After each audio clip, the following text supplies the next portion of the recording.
Estudio número 12.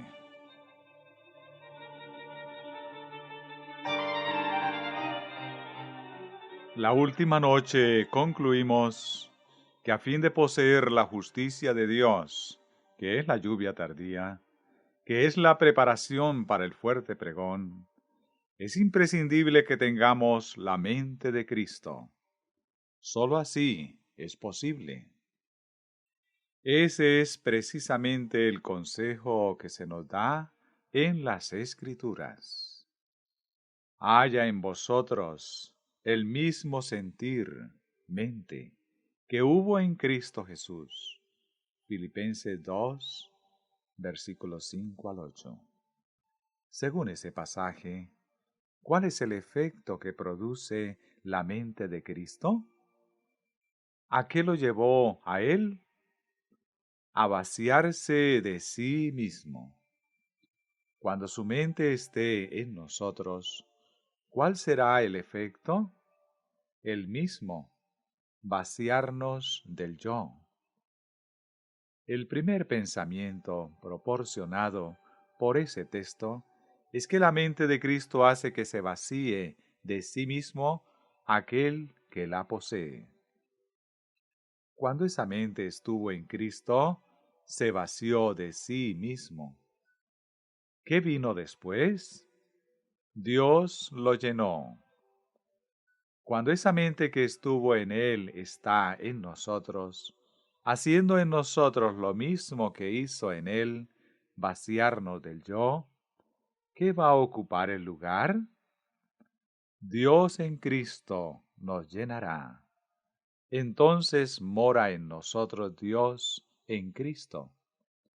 Pero eso expulsa al yo del camino.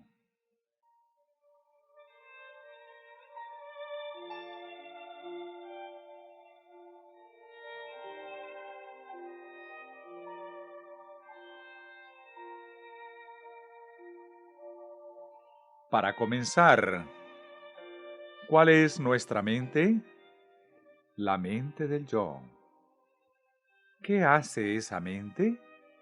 Exaltarse. ¿Cuál es la mente con la que hemos de empezar?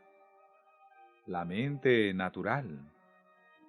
El hombre posee una mente natural y necesita poseer otra mente, la mente que hubo en Cristo. Pero esa mente que hubo en Cristo vacía solamente del yo a la persona en quien mora. Por lo tanto, puesto que de partida tenemos una mente y necesitamos tener otra, y dado que esa otra mente vacía del yo a aquel en quien mora, ¿no es inevitable deducir que la mente natural que poseemos de partida es una mente del yo? Dios, en el Edén, dio al hombre su mente. ¿Puso Dios en él la mente del yo? Responde la congregación, no. ¿Qué mente había en ese hombre? La mente de Dios. El hermano Haskell nos ha ilustrado sobre la maravillosa sabiduría que había en Adán. Esa sabiduría que provenía de Dios era reflejada en la vida de Adán.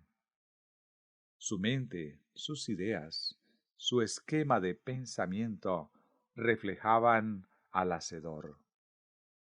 Cuando Dios dijo, hagamos al hombre a nuestra imagen, se refería a mucho más que la mera forma. Significa que si vosotros y yo hubiéramos podido conocer a Adán y Eva, tal como salieron de la mano de Dios, habríamos visto reflejada la imagen de Dios. E inmediatamente habríamos pensado en alguien detrás de ellos, alguien muy anterior y en mucho superior a ellos, en Dios.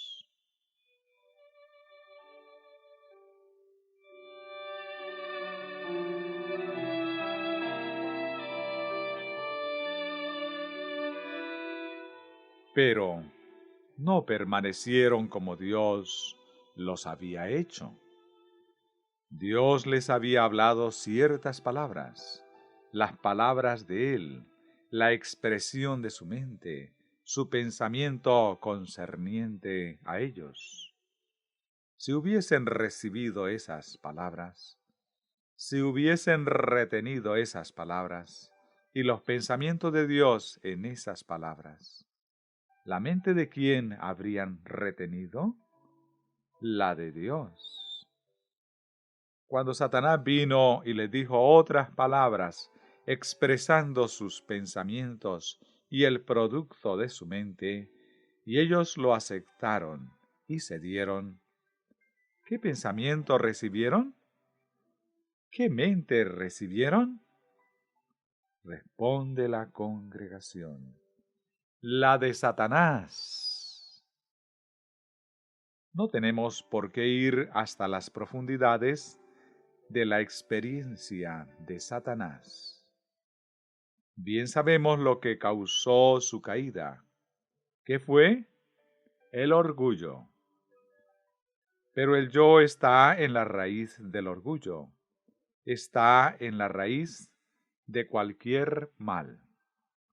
Solo el yo produce el fruto del orgullo.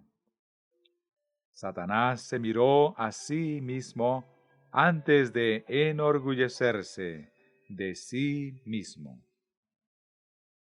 Si hubiese mirado al rostro de aquel que se sienta en el trono, nunca se habría vuelto orgulloso. Habría reflejado la imagen del que se sienta en el trono, de igual forma en que esa imagen se manifiesta en Jesucristo. Pero cuando desvió su mirada del rostro del que se sienta en el trono y la volvió hacia sí mismo, fue entonces cuando se sintió orgulloso de sí mismo. Fue entonces cuando consideró su hermosura y su corazón se exaltó debido a su belleza, comenzando a darse crédito por lo que él era. Lo que él era procedía de Dios. Pero Lucifer se atribuyó a sí mismo el crédito por todo lo que era. ¿Acaso en ello no se consideró como si existiese por sí mismo, poniéndose de hecho en el lugar de Dios? Pero procedió del yo, que es el resumen de todo lo que importa. Dijo: seré como Dios, seré semejante al Altísimo. Ocuparía el lugar de Cristo, y todo el que ocupa el lugar de Cristo se coloca en el lugar de Dios, porque Dios está en Cristo.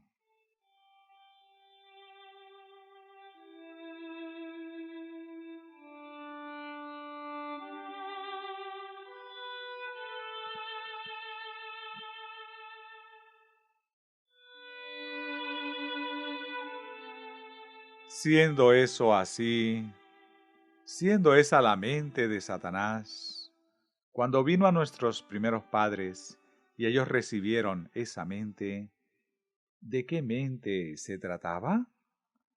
De la mente del yo, puesto que es la mente de Satanás quien encarna al yo, y les presentó la misma ambición que presentó ante sí mismo, y que le hizo ser lo que es.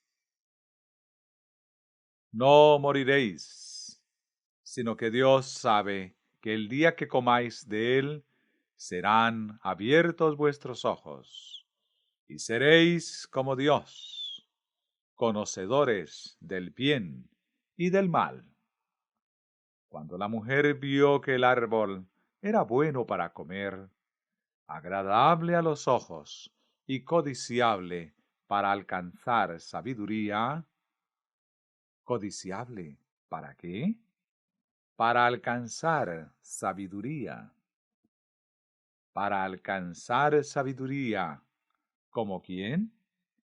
Como Dios. Seréis como Dios, sabiendo más de lo que ahora sabéis, conociendo tales y tales cosas. Oh, sí, ese árbol es deseable para proporcionarme ese conocimiento, esa sabiduría.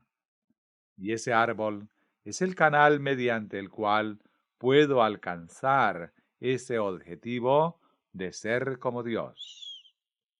Así, ¿cuál es la mente que hay en nosotros?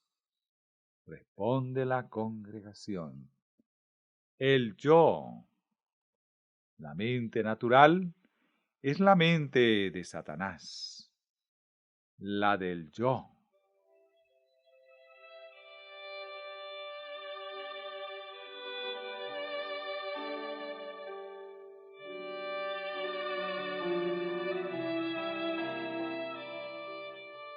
El Señor no los abandonó. De haberlo hecho, nunca habría podido haber en la mente de ningún ser humano en este mundo otro impulso distinto del de Satanás mismo, ya que la mente natural es toda ella del yo y de Satanás. Pero Dios dijo, desharé eso. Enemistad pondré entre ti y la mujer, y entre tu descendencia y su descendencia. Génesis 3:15. Dios puso allí la enemistad, el odio contra el poder de Satanás, el aborrecimiento hacia las cosas que caracterizan esa mente. Dios ha implantado allí esa enemistad, y esa es la fuente de todo impulso hacia el bien, hacia la rectitud, o hacia cualquier cosa noble que exista en la mente de hombre alguno en este mundo.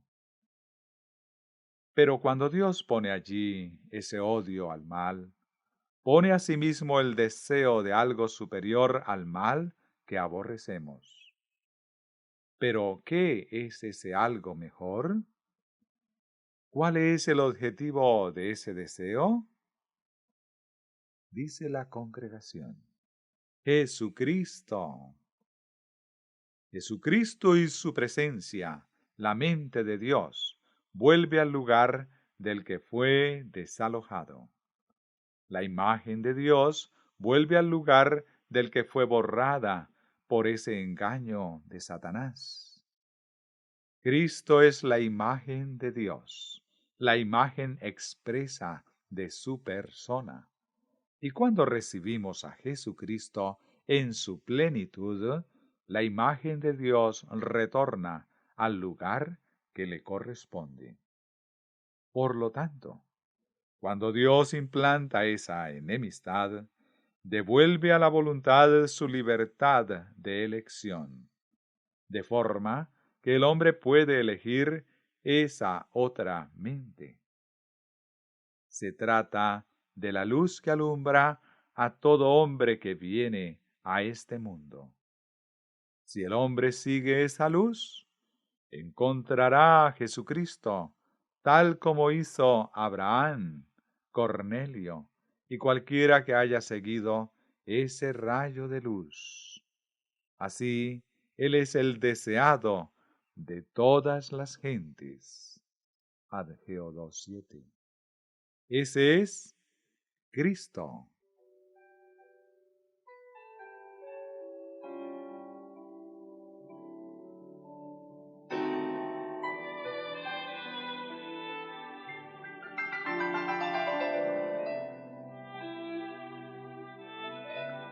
El que encuentra ese odio al mal, ese deseo de algo mejor, ese deseo de hacer el bien, ¿está ya haciendo el bien? Responde la congregación. No. ¿Es capaz de efectuar el bien al que es impulsado? No, dice la congregación. Leemos en Romanos lo que sucede. Romanos 3:10. No hay justo ni aún uno. Y el versículo 12. Todos se desviaron, se echaron a perder. No hay quien haga lo bueno. No hay ni aún uno. ¿Es eso cierto? Sí, dice la congregación.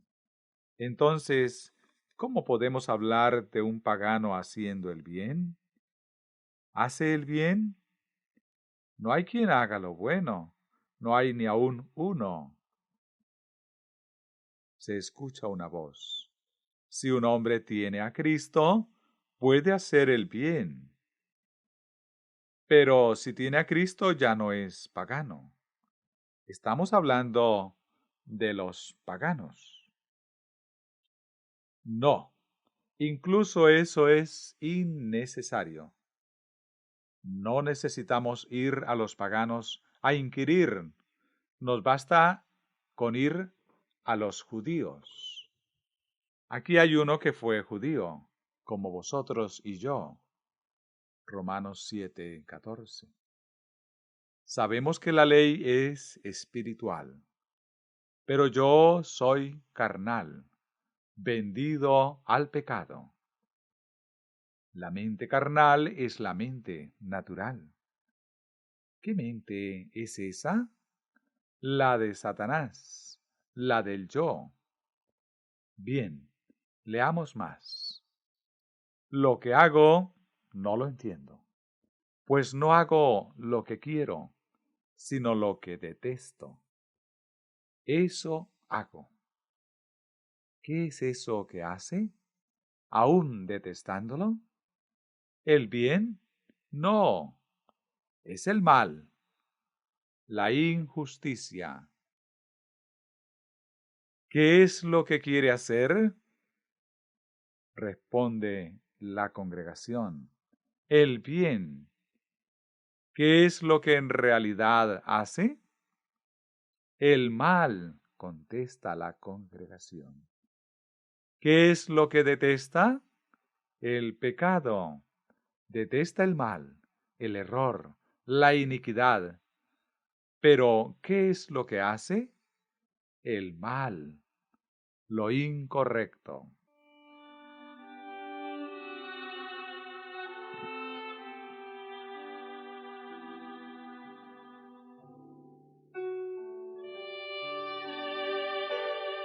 Así, ¿cuánto bien es capaz de realizar el hombre natural? Ninguno. Aunque odia el mal, ¿cuánto bien hace? Ninguno. Desearía hacerlo, pero ¿cuánto del bien que desea logra hacer? Ninguno. ¿Es así? Así es, contesta la congregación. Así lo declara la Biblia. Entonces, ¿qué sentido tiene que alguien hable de un pagano haciendo el bien, o del judío haciendo el bien, o de cualquier hombre que tenga solo la mente natural y que por lo tanto es un hombre natural? ¿Podrá hacer el bien? No estamos hablando aquí de lo que el hombre conoce, tampoco de si tiene o no impulsos hacia el bien. No es esa la cuestión. Sintió esos impulsos todo el tiempo. ¿No es así? Tuvo el conocimiento del bien, en la medida en que aborreció las cosas malas que hacía. Ahora pensad en esto. Aquí está el hombre natural, un hombre como vosotros y yo, y como cualquier otro que haya nacido en este mundo. Tenía impulsos hacia el bien, tenía el conocimiento del bien, aborrecía el mal, pero ¿qué es lo que hacía? No. ¿Qué es lo que pensaba? Ni ¿qué es lo que conocía? Sino ¿qué es lo que hacía? El mal. Hacía algunas, corrijo, ¿hacía alguna otra cosa que no fuese el mal? No. Sabía que había algo mejor. ¿No es así? Sí, dice la congregación. Pues bien, no intentemos hacer pasar nuestro buen saber como si fuese buen hacer. No confundamos lo que conocemos con lo que hacemos. Conocer lo recto no es lo mismo que obrar rectamente. Así pues, no hacía ningún bien. ¿De quién se trata? De vosotros y de mí, del hombre natural. ¿Soy yo? Sin la mente de Cristo, ¿soy yo? Sí. Por lo tanto, aunque profese creer en Cristo, si no tengo la mente de Cristo, ¿soy yo? Sí, sois vosotros. Dice la congregación. Sí. Bien, pues entonces vayamos juntos. Y si lo que no quiero, esto hago, apruebo que la ley es buena, de manera que ya no soy yo quien hace aquello. Dije que no lo quería hacer. Dije que lo detestaba y aseguré que nunca volvería a hacerlo. Pero lo hice. Así, cuando lo detesté y decidí y volví a decidir que nunca más lo haría, y sin embargo lo hice, ¿qué me estaba sucediendo? Que tenía el conocimiento, pero no el poder. El Evangelio de Cristo, que es Cristo en vosotros, Colosenses 1:27, eso es poder. Es el poder de Dios para salvación de todo aquel que cree. Romanos 1:16.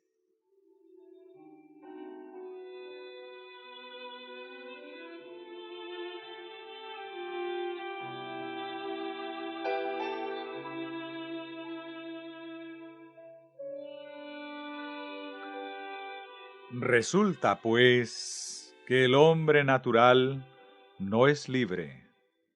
¿Os parece que lo es? No, dice la congregación. No está en la condición de poder hacer aquello que querría, incluso según el intelecto entenebrecido que posee. No puede vivir ni siquiera a la altura de su propia norma. Pero eso que él quisiera hacer, tal como él lo ve, ¿es eso lo que Dios quiere que él haga? No, responde la congregación. ¿Y de la forma en que Dios quiere que lo haga? No, vuelve a repetir la congregación. ¿Cuál es la práctica del bien que hemos de tener? Congregación, la de Dios. Sí, puesto que es la justicia de Dios la que hemos de tener. Y la justicia es la práctica del bien, incluso con la luz que Dios ha hecho brillar en nuestros corazones. Nuestra comprensión es extremadamente lenta. Por lo tanto, ¿dónde está la práctica del bien de cualquier hombre en este mundo que no tenga la mente de Cristo? Y yo sé que en mí, esto es, en mi carne, no habita el bien, porque el querer el bien está en mí, pero no el hacerlo. ¿Qué es lo que está en nosotros? El querer hacer el bien. ¿Qué fue, pues, lo que logró la implantación de esa enemistad contra Satanás? ¿No es acaso poner al hombre en libertad para elegir? Sí. ¿Fue algo más que eso? La congregación. No. Pensad detenidamente en esto, en este punto. Por supuesto hay otras cosas más, pero ¿logró eso capacitar al hombre para hacer lo correcto y glorificar a Dios? ¿Logró algo más que no fuera devolverle la libertad para que pudiera elegir a qué amo serviría? No, dice la congregación. Puso allí la enemistad y le dio el conocimiento de algo mejor. Proporciona el odio al mal, lo guía hacia lo bueno, pero ¿lo capacita para hacer lo bueno? No, dice la congregación. Ahora otro pensamiento. Odia el mal y declara que no volverá a hacerlo. Sin embargo, en contra de su voluntad y de todo cuanto se propone, lo practica. Entonces, ¿qué es y quién es el que lo comete realmente? El pecado que mora en mí, responde la congregación. ¿Quién es el que rige? La congregación. Satanás. ¿Quién es el amo de ese hombre? Contesta la congregación. Satanás.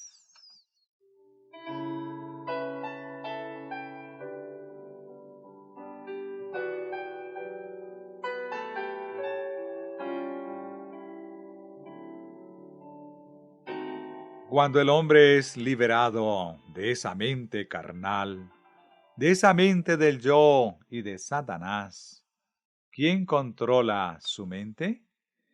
¿Quién es ahora su amo? Cristo, dice la congregación. Sí, Él es quien lo libera. Es Cristo Jesús. Cuando somos liberados de la servidumbre a Satanás, somos hechos siervos de otro amo. La servidumbre a Satanás es esclavitud y ruina. La servidumbre a Cristo es libertad y vida eterna, alegría eterna y prosperidad eterna. Avancemos algo más en ese pensamiento. Cuando teníamos la mente de Satanás y él era el amo, decíamos que no haríamos esas cosas malas, pero es precisamente lo que hacíamos. ¿Quién obraba? El pecado que mora en mí, dice la congregación. Decíamos que haríamos este y aquel bien, pero no lo llegábamos a hacer. ¿Quién lo impedía? Satanás, contesta la congregación. Pero ahora en Cristo estamos libres de él. Tenemos la otra mente. Decimos que haremos esto. ¿Quién lo efectúa? Cristo, responde la congregación. Cuando estábamos en nuestra mente natural y no queríamos hacer, Satanás lo hacía en nosotros. Cuando tenemos la mente de Cristo y decidimos hacer, ¿quién lo efectúa? Cristo, contesta la congregación. Dios es el que en vosotros produce así el querer como el hacer, por su buena voluntad. Filipenses 2:13. Volveremos en otra ocasión al tema en mayor amplitud, pero ahora quisiera exponer el pensamiento ante vosotros.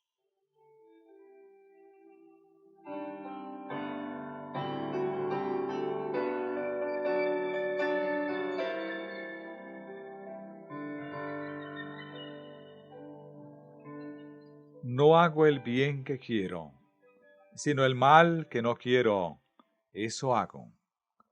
Y si hago lo que no quiero, ya no lo hago yo, sino el pecado que está en mí. Así que, queriendo yo hacer el bien, hallo esta ley, que el mal está en mí. Pues según el hombre interior, me deleito en la ley de Dios. Pero veo otra ley en mis miembros, que se rebela contra la ley de mi mente, y que me lleva cautivo a la ley del pecado que está en mis miembros. Miserable de mí, ¿quién me librará de este cuerpo de muerte? ¿Cuál es la condición del hombre que tiene solo la mente natural? Miserable, dice la congregación. Sí, y en cautividad. Cuanto mayor sea el odio al mal, más miserable es su condición, ya que no existe liberación de ese estado en cualquier cosa que el hombre pueda hacer por sí mismo. ¿Quién librará? Gracias doy a Dios, por Jesucristo, Señor nuestro.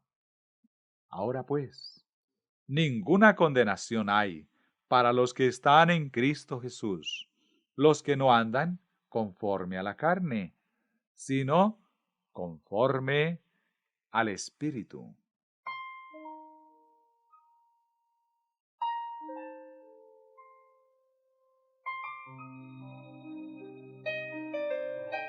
Ahora, Romanos 8, versículos 6 y 7. La intención de la carne es muerte. ¿Cuál es la condición de ese hombre que posee solamente la mente natural? La muerte, contesta la congregación. Mas la intención del Espíritu, vida y paz. ¿Es que la mente carnal, la mente natural, está en enemistad contra Dios? Congregación, no, es enemistad contra Dios. No es sólo que esté enemistada contra Dios, sino que es en ella misma enemistad. La intención de la carne es enemistad contra Dios, porque no se sujeta a la ley de Dios. ¿Hasta que el hombre se convierte? Ni tampoco puede, dice la congregación. ¿No puede? ¿No puede Dios sujetar esa mente carnal a su ley? No, contesta la congregación. ¿No puede Dios sujetar esa mente natural que está en mí y en vosotros a su ley? No, dice la congregación. ¿Qué es esa mente? Es enemistad contra Dios. ¿No puede Dios hacer que eso que es enemistad contra Él se convierta en amor hacia Él? No, contesta la congregación. Ese es el punto importante. Si estuviera enemistada, entonces cabría la reconciliación, ya que se podría identificar el elemento causante de la enemistad. Una vez eliminado, se podría reconciliar lo que había estado enemistado. Nosotros estamos enemistados. Estamos en enemistad. Cuando Dios quita la enemistad, quedamos reconciliados. Pero en este asunto de la mente carnal, no se trata de que haya algo interpuesto. Es la mente misma lo que es enemistad. Esa es la raíz. Así, no se sujeta a la ley de Dios, ni tampoco puede. Lo único que cabe hacer con ella es destruirla, desarraigarla, barrerla, aniquilarla. ¿De quién es esa mente? De Satanás, contesta la congregación. Es la mente del yo, y eso proviene de Satanás. Así, ¿qué puede hacer un hombre en lo relativo a la justicia? ¿Qué se puede hacer en él, incluso en el terreno de la justicia, mientras esa otra mente no esté allí? Nada, dice la congregación. Pues bien, esa es la mente que posee toda la raza humana. Veamos ahora cómo esa mente carnal, ese hombre natural, opera en lo relativo a la justicia o justificación. En Romanos 1, versículo 20 al 22, leemos esto. Lo invisible de Él, su eterno poder y su deidad, se hace claramente visible desde la creación del mundo y se puede discernir por medio de las cosas hechas. Por lo tanto, no tiene excusa, ya que habiendo conocido a Dios, no lo glorificaron como a Dios, ni le dieron gracias. Al contrario, se envanecieron en sus razonamientos, y su necio corazón fue entenebrecido. Pretendiendo ser sabios, se hicieron necios. ¿Quién fue el primer habitante de este mundo que profesó seguir la sabiduría según el impulso del yo, por sugerencias de Satanás? Eva fue la primera en procurar un tipo como ese de sabiduría. ¿Qué obtuvo con ello? Necedad, contesta la congregación. Y todos estamos allí. ¿Quién dirige la mente natural? Satanás. ¿Quién opera en ella? Satanás. Entonces, cuando aquellos de los que habla aquí Pablo se apartaron de Dios y cambiaron la gloria del Dios incorruptible por imágenes de hombres corruptibles, de aves, de cuadrúpedos y de reptiles, lo que hicieron fue establecer el paganismo.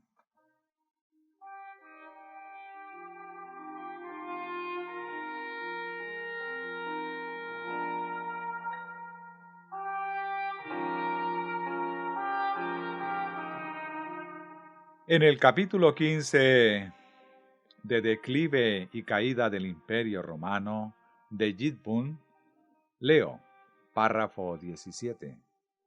En su elevada búsqueda, su razón fue frecuentemente guiada por su imaginación, y su imaginación motivada por su vanidad. Observad eso, la razón. ¿De qué tipo de mente? De la mente carnal, responde la congregación. Guiados por la imaginación. ¿De qué tipo de mente? De la mente carnal, vuelve a responder la congregación. ¿Y su imaginación motivada por qué tipo de mente? La mente carnal, vuelve a decir la congregación. ¿Acaso no es esa exactamente la mente de Satanás? La vanidad fue la raíz de su búsqueda y el yo la raíz de la vanidad. El que sigue es uno de los mejores comentarios que podréis encontrar sobre ese texto de la Biblia. Percibieron complacidos las dimensiones de sus poderes mentales.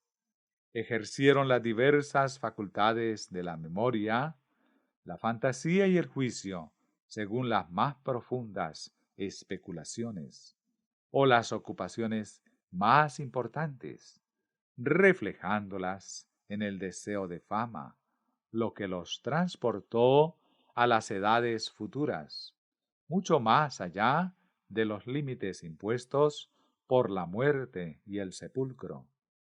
No estuvieron dispuestos a confundirse con las bestias del campo, o a suponer que un ser hacia cuya dignidad profesaban la más sincera admiración pudiera no ser más que una diminuta mancha sobre la tierra, de unos pocos años de duración.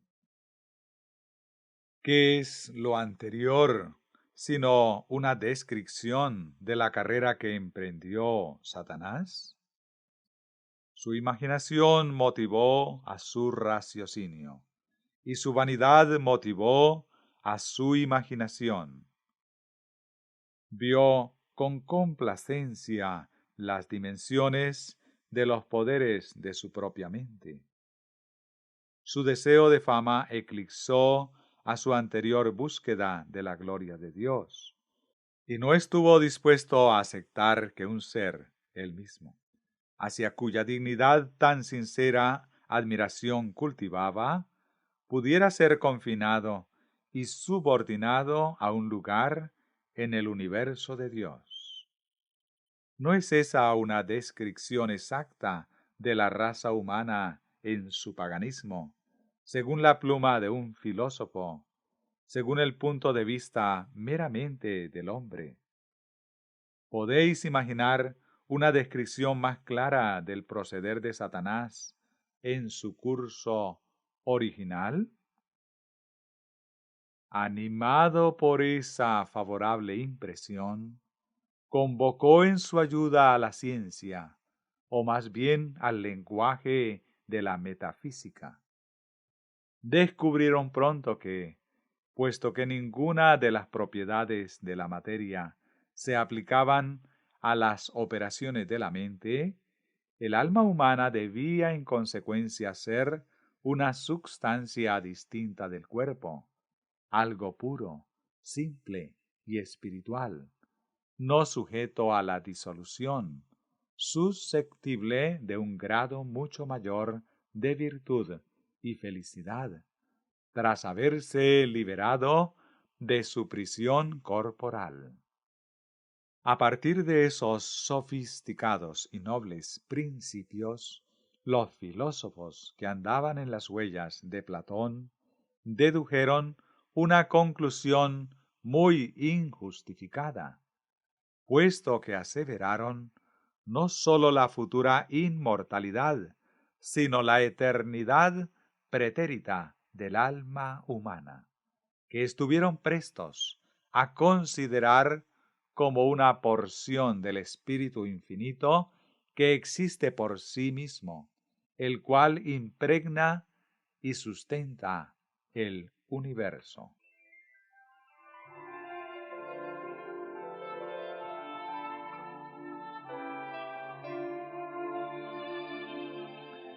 ¿Qué es eso sino la mente de Satanás?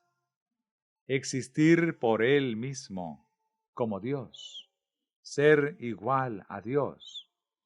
¿Qué es eso sino la acción en el hombre de esa misma mente que desarrolló Lucifer en el cielo al codiciar la igualdad con Dios? Tal es la mente natural. Ese es el tipo de mente que es natural en todo ser humano en el mundo. Y es la mente de Satanás.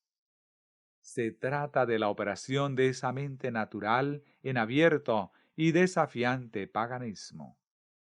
Por lo tanto, no están todos necesitados de otra mente, la mente de Cristo, que lejos de ambicionar la igualdad con Dios, se caracteriza por la abnegación, por el vaciarse de uno mismo.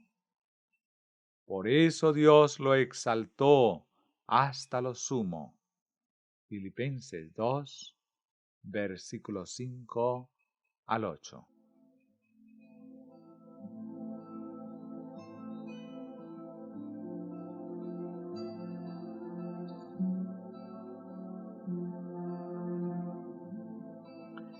Hemos examinado la idea pagana en su realidad y crudeza.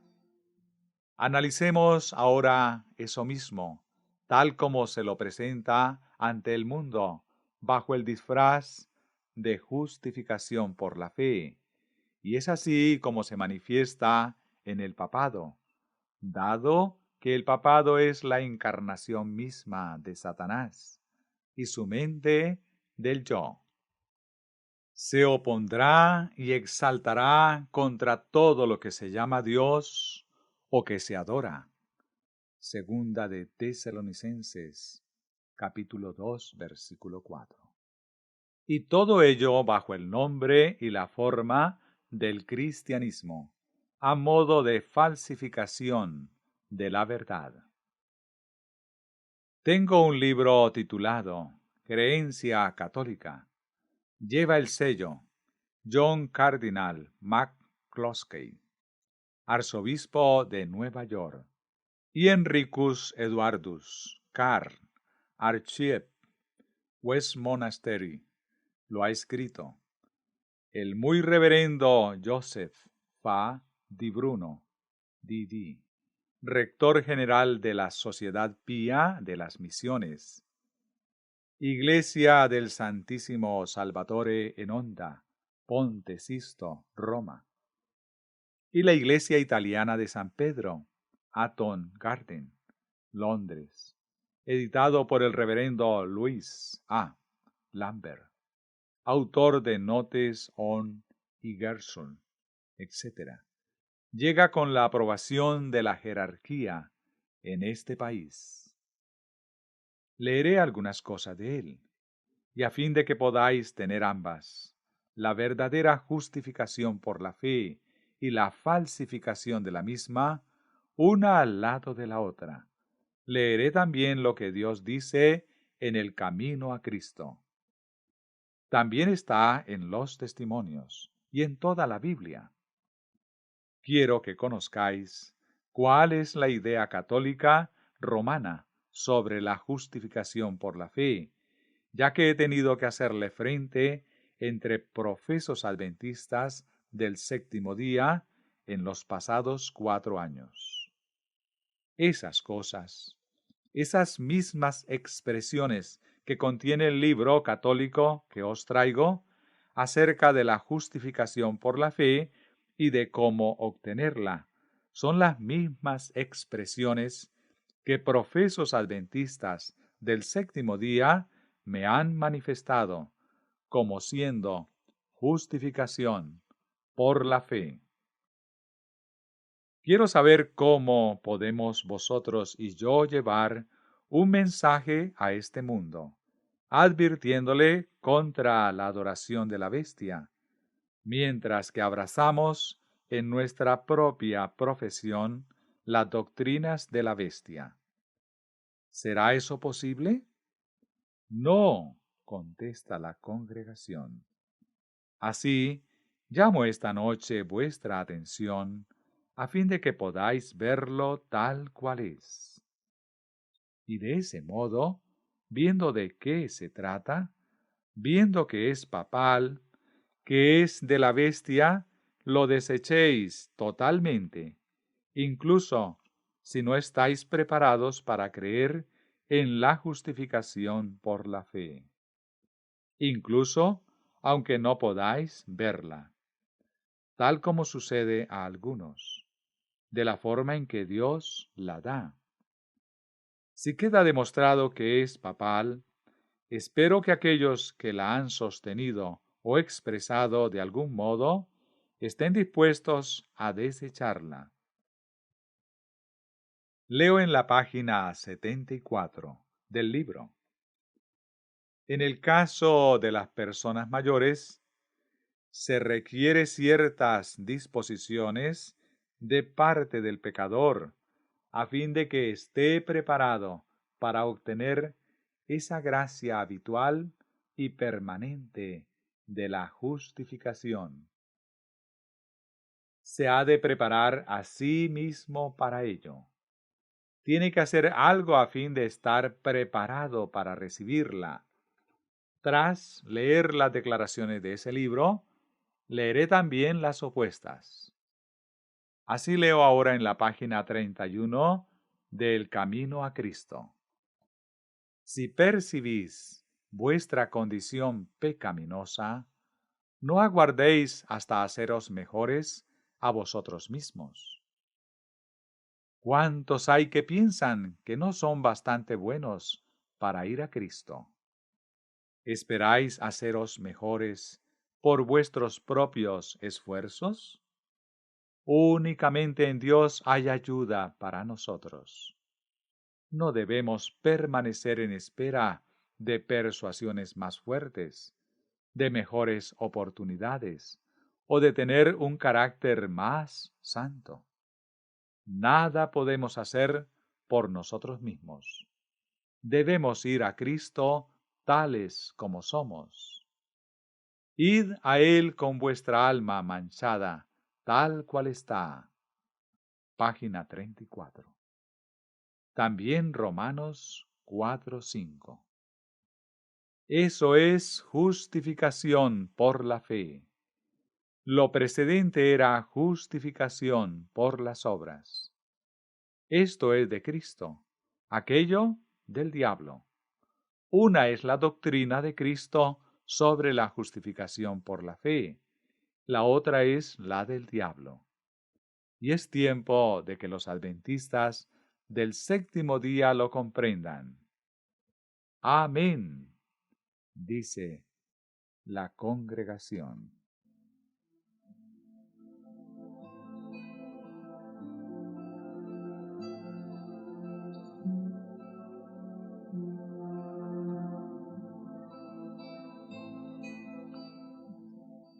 Leo del libro católico.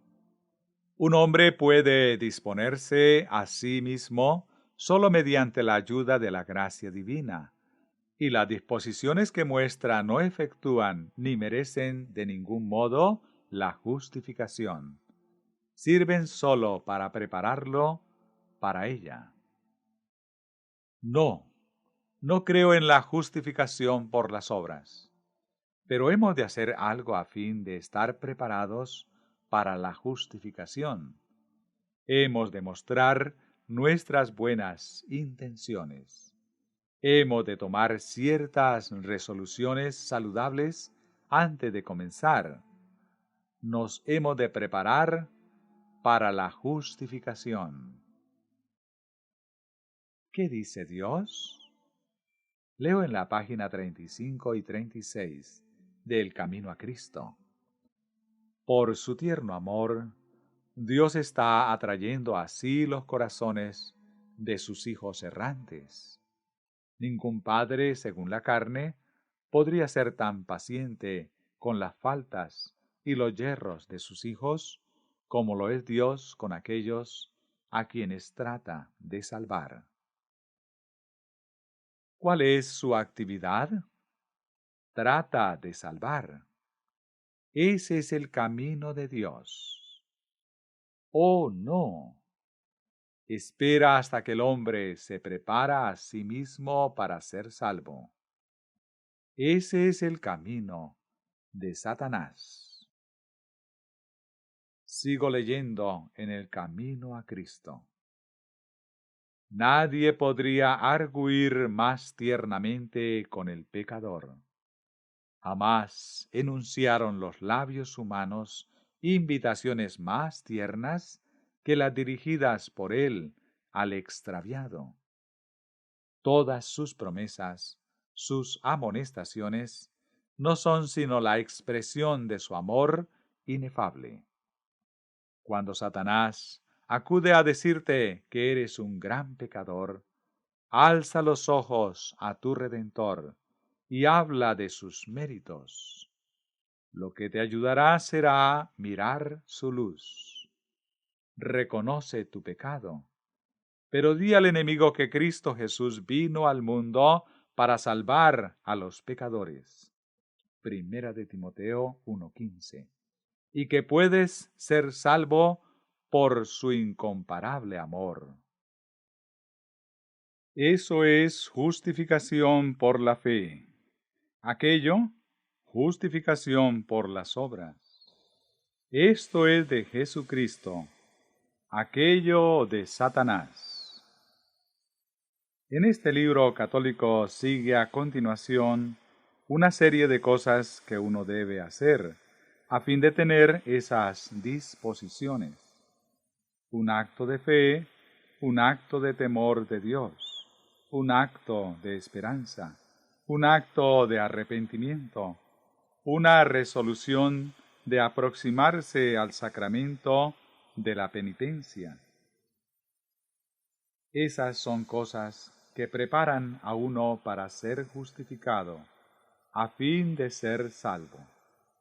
Leo en la página 76 del mismo libro. Estamos en continua necesidad de las gracias actuales a fin de efectuar buenas acciones, tanto antes como después de haber sido justificados. Es, pues, necesario efectuar buenas acciones antes de ser justificados, a fin de estar preparados para esa justificación. Las buenas acciones, no obstante, efectuadas con ayuda de la gracia antes de la justificación, no son en sentido estricto meritorias, pero sirven para allanar el camino a la justificación, para mover a Dios. Sirven para mover a Dios. Precisamente el espíritu duro e implacable que el diablo aseveró que caracterizaba al Señor cuando se rebeló contra él, aduciendo que Dios era un tirano, que Dios no quiere que sus criaturas sean libres, que Él se sienta indiferente y quiere que todo se haga a su antojo, sin razón, sin juicio, libertad, ni ninguna cosa parecida. Es necesario que sus criaturas lo muevan. Esa es la doctrina que Satanás ha introducido en la idea de sacrificio desde entonces hasta hoy.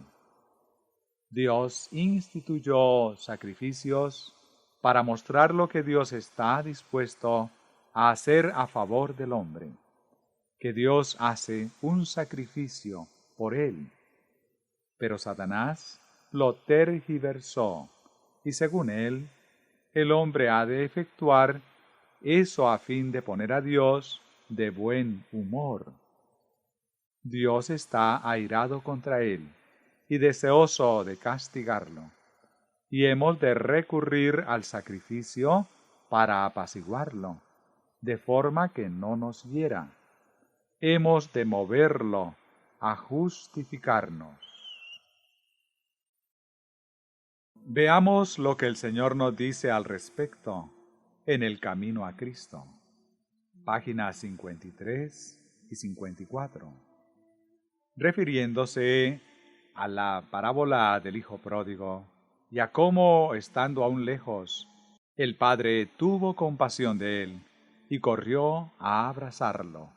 Dice: mas ni aun esta parábola tan conmovedora alcanza a expresar la compasión de nuestro Padre Celestial. El Señor declara por su profeta: con amor eterno te he amado, por tanto te he extendido mi misericordia. Jeremías 31:3. Mientras el pecador está todavía lejos de la casa de su padre, desperdiciando su hacienda en un país extranjero, el corazón del Padre se compadece de él, y todo anhelo de volver a Dios que se despierta en su alma no es sino una tierna súplica del Espíritu, que insta, ruega y atrae al extraviado al seno amorosísimo de su Padre. Teniendo tan preciosas promesas bíblicas delante de vosotros, ¿podéis dar lugar a la duda? ¿Podéis creer que cuando el pobre pecador desea volver y abandonar sus pecados, el Señor le impide con severidad que venga arrepentido a sus pies? Desechad tales pensamientos. Nada puede perjudicar más a vuestra propia alma que tener tal concepto de vuestro Padre celestial.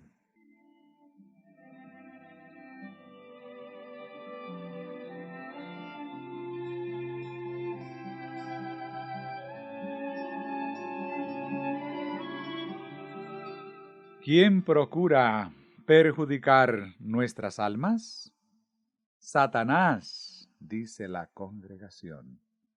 ¿Qué podría herir más al alma que lo expresado en ese libro acerca de la necesidad de que nos dispongamos de cierta manera, que pongamos nuestra mente en una determinada situación, que tomemos buenas resoluciones y hagamos cosas a fin de mover a Dios a que se apiade de nosotros y nos salve?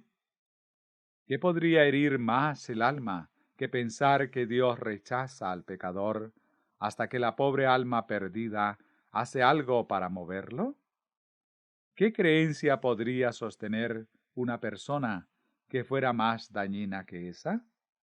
El Señor responde: nada puede perjudicar más a vuestra propia alma que tener tal concepto de vuestro Padre celestial. Por lo tanto, ¿de dónde puede únicamente proceder esa doctrina? Contesta la congregación: de Satanás. Sin embargo, eso se hace pasar como justificación por la fe.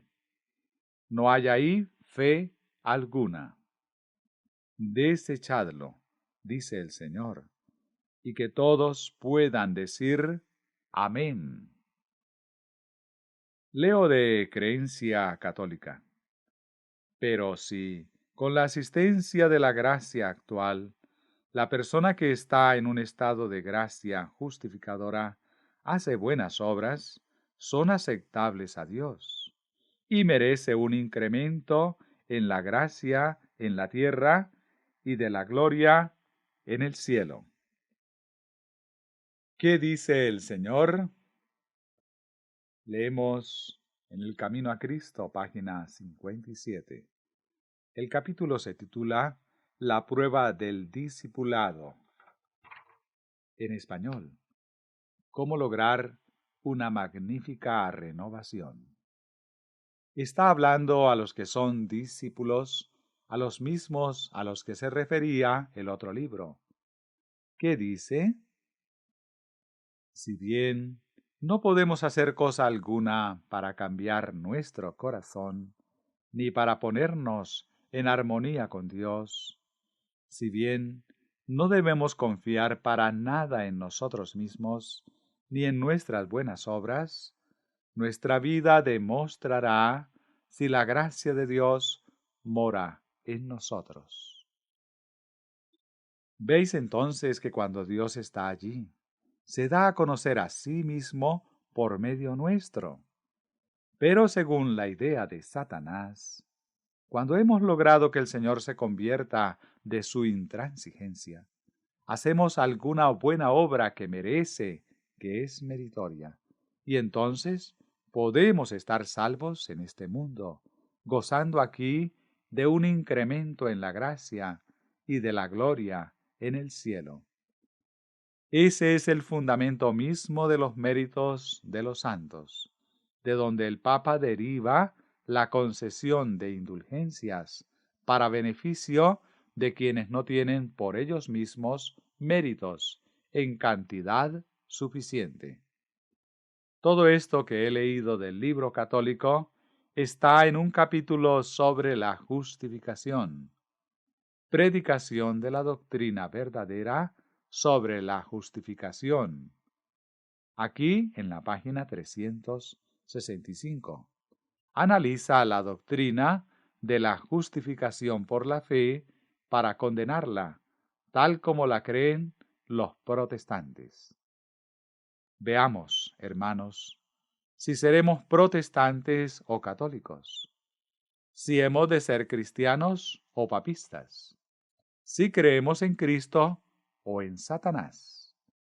Eso es lo que necesitamos ahora comprender y saber que lo comprendemos antes de comenzar a dar el mensaje del tercer ángel.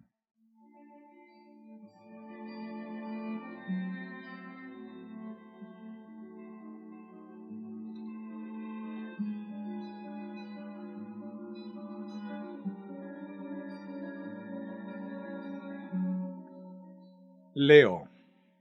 De igual modo que en las revoluciones, los líderes procuran ganarse a la gente mediante el señuelo de una prometida independencia, con ocasión de la así llamada Reforma, que fue una revolución contra la autoridad y orden de la Iglesia en religión.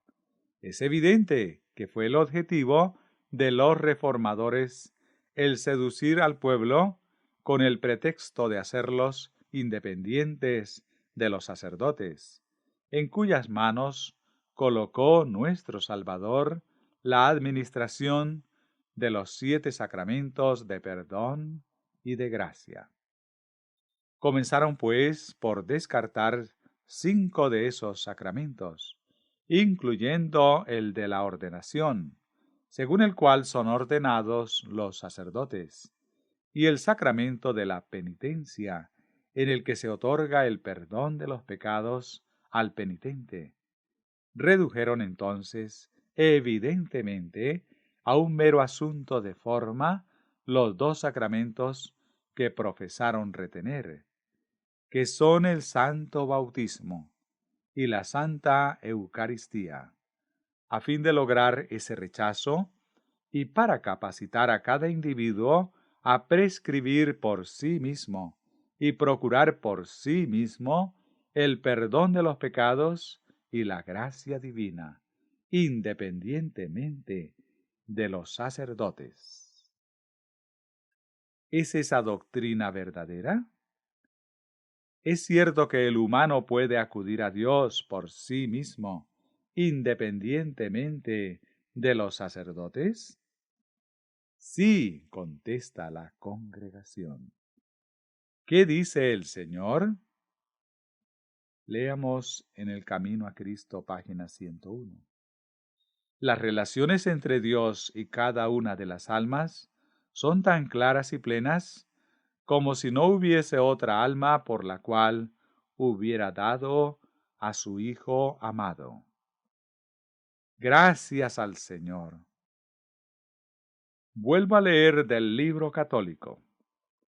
Independientemente de los sacerdotes y de los sacramentos, inventaron un medio exclusivo, nunca antes visto en la Iglesia de Dios, y rechazado hasta hoy por todas las iglesias de Oriente y por los católicos romanos en todo el mundo, según el cual los seguidores de Lutero se aventuraron a declarar que cada individuo puede asegurarse el perdón y la justificación, independientemente de los sacerdotes y de los sacramentos. Dieron forma a un nuevo dogma, que es imposible encontrar en ninguno de los credos, canones o concilios generales. Me refiero al nuevo dogma de la justificación por la sola fe. Ese es el nuevo dogma que el papado condena. No figura en ninguno de los credos. Sigo leyendo en la página 366. Al añadir la palabra sola, los protestantes profesan excluir todas las obras exteriores, ceremoniales, pías, las obras caritativas, las de obediencia o de penitencia y cualquier acto moral, como medio para aprender la justificación o como condición para obtenerla. Oh sí, has de hacer algo para pavimentar el camino, algo para salir de esa situación en la que estás, a fin de poder ser justificado.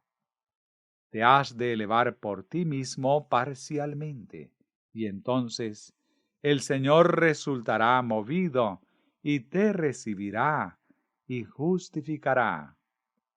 Tal es la doctrina de Satanás. ¿Seremos protestantes o católicos?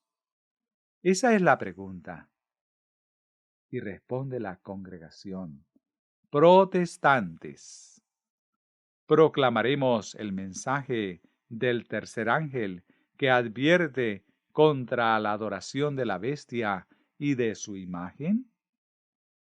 ¿O seremos nosotros mismos una parte de la bestia y su imagen? Esa es la cuestión. Porque la imagen de la bestia es la bestia en ese punto, como en cualquier otro, por más que profese ser protestante. En la página 367 del libro católico leo lo siguiente: hacer todas esas obras con la finalidad de ser justificado es, dicen, como dar una moneda a la reina para obtener de ella un favor real. ¿Qué dice el Señor? Página 50 del Camino a Cristo. Esta es la lección que el Señor Jesús enseñó mientras estuvo en la tierra. Debemos creer que recibimos el don que Dios nos promete y lo poseemos.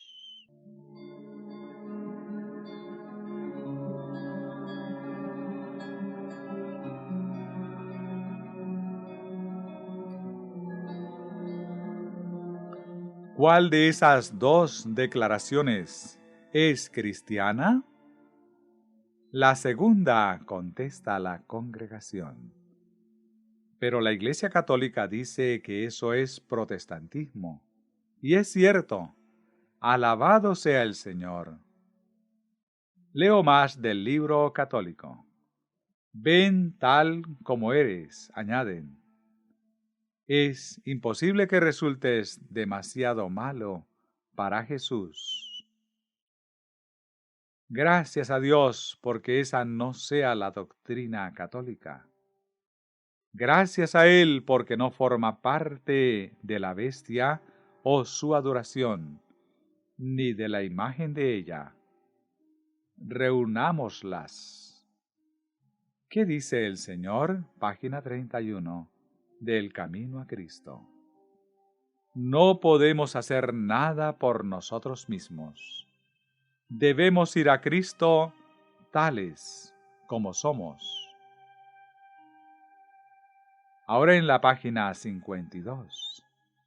El Señor Jesús se complace en que vayamos a Él como somos, pecaminosos. ¿Qué significa pecaminosos? Llenos de pecado, dice la congregación. ¿Se complace Jesús en que vayamos a Él tal como somos, llenos de pecado? Sí, dice la congregación. Seamos cristianos, seamos protestantes, tengamos el mensaje del tercer ángel, que es el Evangelio de Jesucristo. El Señor Jesús se complace en que vayamos a Él como somos, pecaminosos, sin fuerza, necesitados. Podemos ir con toda nuestra debilidad, insensatez y maldad, y caer arrepentidos a sus pies. Es su gloria estrecharnos en los brazos de su amor, vendar nuestras heridas y limpiarnos de toda impureza. Nadie es tan pecador que no pueda hallar fuerza, pureza y justicia en Jesús, quien murió por todos. Ese es el don de Dios. Es su don gratuito, sin dinero, sin precio, y lo tomo gozoso y le agradezco eternamente por ello. Esa es la justificación por la fe según el Señor. La idea opuesta es de Satanás. Leamos más del libro católico. Mediante la sola fe en su promesa, aseveran ellos, los protestantes, que puedes y debes aceptar los méritos de Cristo, abrazar la redención de Cristo y su justicia, apropiarte personalmente de Cristo, creer que Cristo está contigo, que es tuyo, que perdona tus pecados, y todo ello sin preparación alguna, ni realizar nada por su parte. Bien, gracias a Dios, eso es protestantismo. Y los católicos lo saben. ¿Lo sabéis vosotros? Veamos lo que dice el Señor en la página 51 del Camino a Cristo. Es la voluntad de Dios limpiarnos del pecado, hacernos hijos suyos y habilitarnos para vivir una vida santa, de modo que podamos pedir a Dios estas bendiciones, creer que las recibimos y agradecerle por haberlas recibido. Es nuestro privilegio ir a Jesús para que nos limpie y subsistir delante de la ley sin confusión ni remordimiento. Efesios 1:3. Amén, contesta la congregación. ¿Sin ninguna necesidad de penitencia? Desde luego.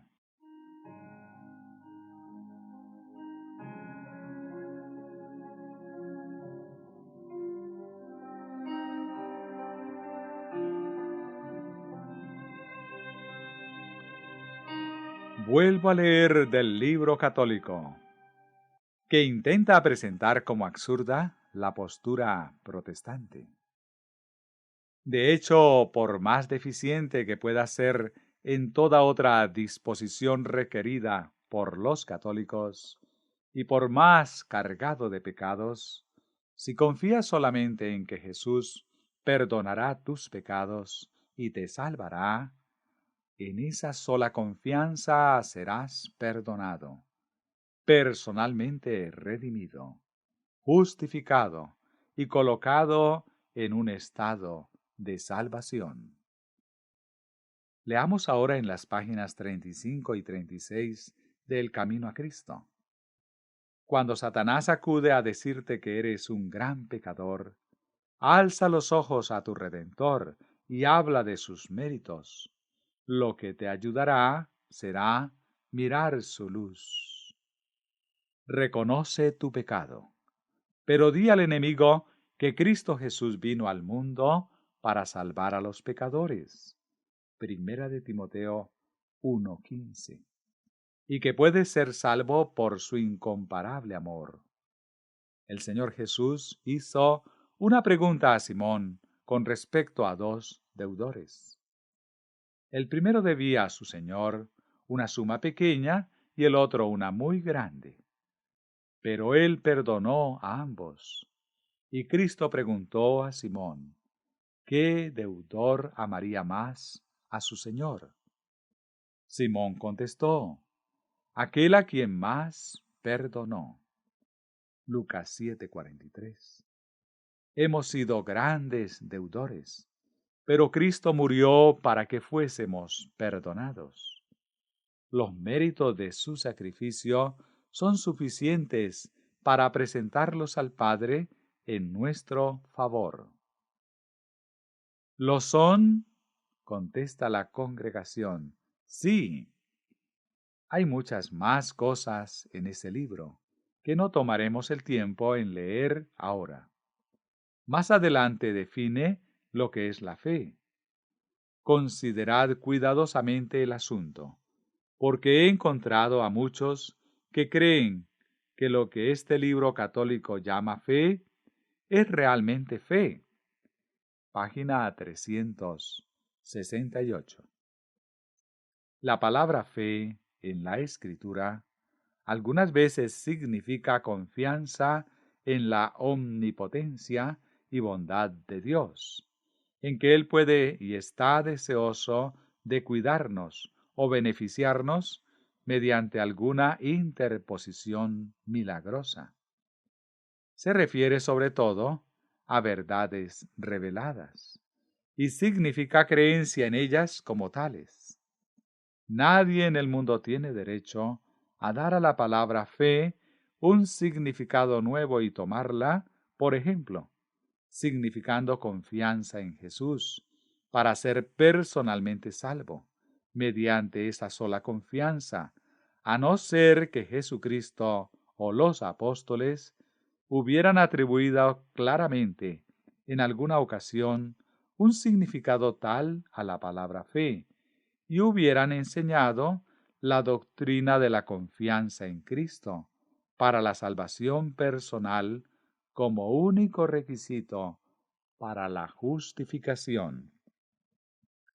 Nadie debiera atribuir a la palabra fe un significado particular sin poseer una sólida autorización en las Escrituras o en la tradición divina.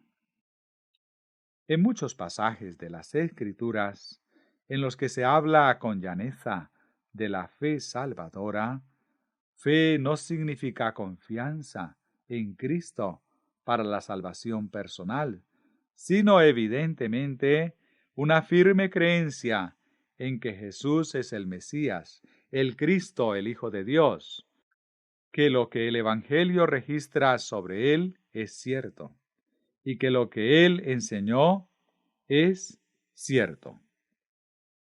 En la página 370 define la fe.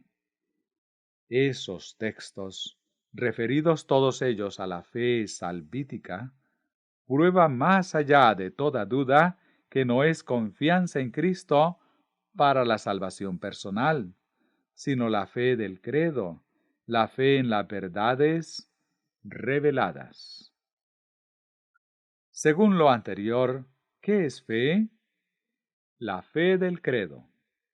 Simplemente sacan de contexto una declaración que ellos llaman doctrina de Dios, y entonces creen eso y haces lo mejor que puedes. Y eso pasa por justificación por la fe. Sea que el credo esté escrito en algún lugar, o sea que se lo apruebe por votación en una asamblea de la Asociación General, no hace ninguna diferencia en lo que respecta al principio. El credo está allí, y la aceptación del mismo constituye esa clase de fe. Y hay aquí algunos que recuerdan la ocasión, hace 4 años, y el lugar, Minneapolis, en que se hicieron 3 esfuerzos directos por obtener precisamente eso en relación con el mensaje del tercer ángel, mediante un voto en la Asociación General. Las creencias de algunos las establecemos como los hitos y posteriormente votamos que nos vamos a tener en los hitos, sea que sepamos o no cuáles son los hitos. Y después acordamos guardar los mandamientos de Dios y un cúmulo de otras cosas que vamos a hacer, y pasamos todo ello como justificación por la fe.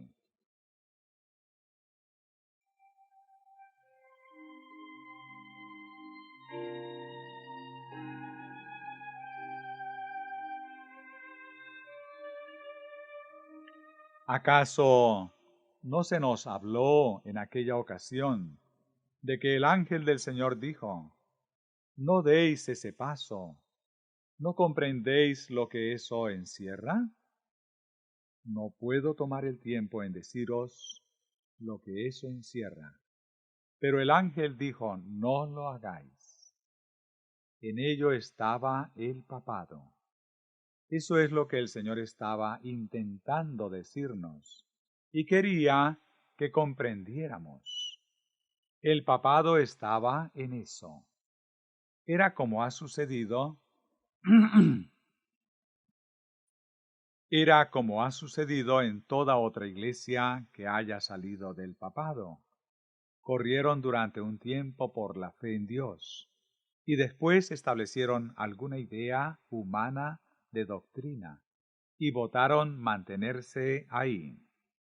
Votaron que esa sería la doctrina de esa iglesia, de forma que esa es la fe del credo, que es necesario seguir mediante el hacer de cada uno.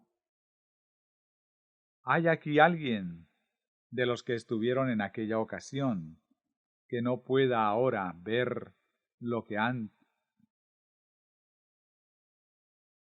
que no pueda ahora ver lo que entonces sucedió? Así, hermanos, ¿no es tiempo de desecharlo?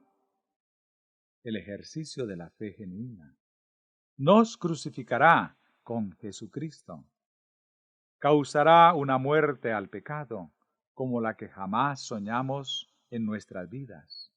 Quitará esa mente papal de nosotros, ese espíritu endurecido, para poner en su lugar la mente divina, tierna y amante de Jesucristo, que no quiere credo, porque tiene a Cristo mismo.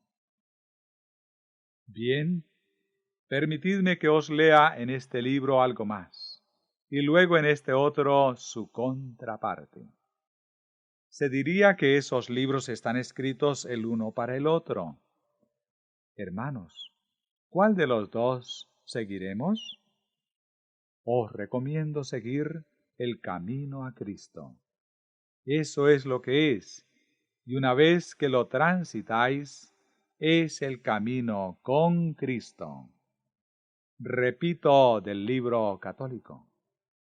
En muchos pasajes de las Escrituras, en los que se habla con llaneza de la fe salvadora, fe no significa confianza en Cristo para la salvación personal, sino evidentemente una firme creencia en que Jesús es el Mesías, el Cristo, el Hijo de Dios, que lo que el Evangelio registra sobre él es cierto, y que lo que él enseñó es cierto. Esa es la fe católica.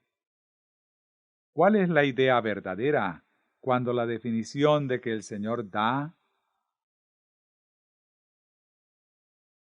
Cuando la definición que el Señor da, el camino a Cristo, página 63, dice: cuando hablamos de la fe, debemos tener siempre presente una distinción.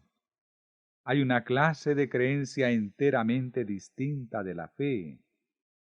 La existencia y el poder de Dios, la verdad de su palabra, son hechos que aún Satanás y sus huestes no pueden negar en lo íntimo de su corazón. ¿Acaso no dijeron los malos espíritus a Jesús que Él era el Cristo? Sí, contesta la congregación. El diablo, Satanás y sus huestes creen en la existencia y poder de Dios, en que su palabra es verdadera y en que Jesús es el Mesías, el Cristo, el Hijo de Dios. Satanás y sus huestes creen todo lo anterior, pero eso no es fe. ¿Cuánto poder hay en su creencia como para obrar el bien en sus vidas? Absolutamente ninguno. No tienen fe. Pero esa es precisamente la fe católica. ¿No es así? ¿Qué tipo de fe es, pues, la suya? La fe de Satanás. Es todo cuanto es. Es la creencia satánica, ni más ni menos. Sin embargo, el papado la hace pasar por fe, y cualquiera que lo da por fe es papista, aunque pueda hacer profesión de ser adventista del séptimo día. Leo del Camino a Cristo. La Escritura dice que los demonios creen y tiemblan. Santiago 2:19. Pero esto no es fe. Donde no solo existe una creencia en la palabra de Dios, sino que la voluntad se somete a él, donde se le entrega el corazón y los actos se aferran a él, allí hay fe.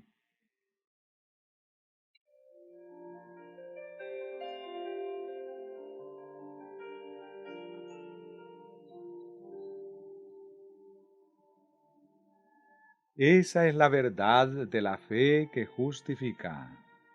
Esa es la justicia por la fe. Esa es fe que obra. Gracias al Señor. No una fe que cree algo alejado, que mantiene la verdad de Dios en el atrio exterior, para procurar por sus propios esfuerzos cubrir lo que falta. No es esa fe, sino la fe que obra. Obra en ella misma, posee en ella un poder divino para manifestar en el hombre la voluntad de Dios ante el mundo. Eso es justicia por la fe. La justicia que la fe obtiene, recibe y retiene. La justicia de Dios.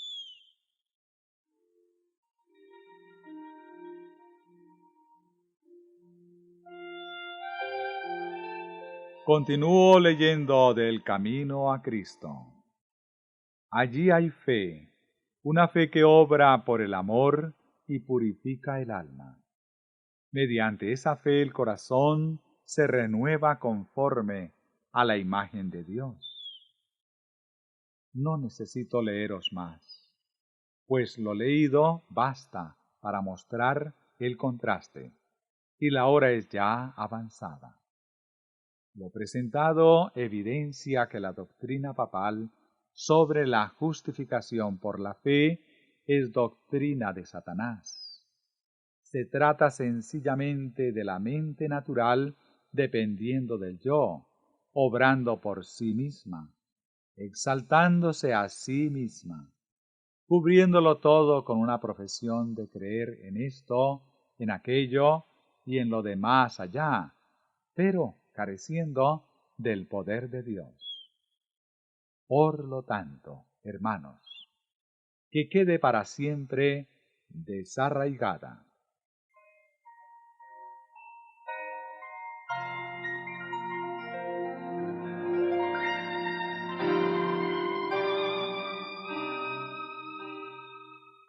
En el paganismo, Satanás llevó al hombre a situarse a sí mismo en igualdad con Dios, sin ningún tipo de encubrimiento. Cristo vino entonces al mundo, revelando el verdadero evangelio como nunca antes. Cristo en el hombre justificado por la fe en él, y por la fe sola. Una fe que tiene en ella vida divina, una fe que tiene en ella misma poder divino, una fe que vive y obra, una fe que trae todas las cosas a aquel que la posee y que restaura la imagen de Dios en el alma. Entonces Satanás tomó esa misma mente carnal que en el paganismo se había hecho a sí misma igual a Dios, y maquilló ahora su propia idea de la fe, haciéndola pasar como justificación por la fe, exaltando a su principal representante por encima de todo lo que se llama Dios o que se adora, hasta hacerlo sentar en el templo de Dios, como si fuese Dios. Oh, que podamos tener la mente de Cristo y no la mente carnal. Que podamos tener la mente de Cristo y no la de Satanás. Que podamos tener la idea del Señor sobre la justificación por la fe y no la idea de Satanás. Entonces recibiremos en verdad la lluvia tardía, el instructor de justicia de acuerdo con la justicia. Hermanos, creamos el mensaje del tercer ángel. Ahora espero que el camino esté abierto ante nosotros para estudiar la justicia de Dios, que es por la fe de Jesucristo, para todo el que cree. Avancemos en el temor de Dios, procurando que su Espíritu Santo nos lo aclare, de forma que ese instructor de justicia pueda enseñarnos justicia de acuerdo con la justicia.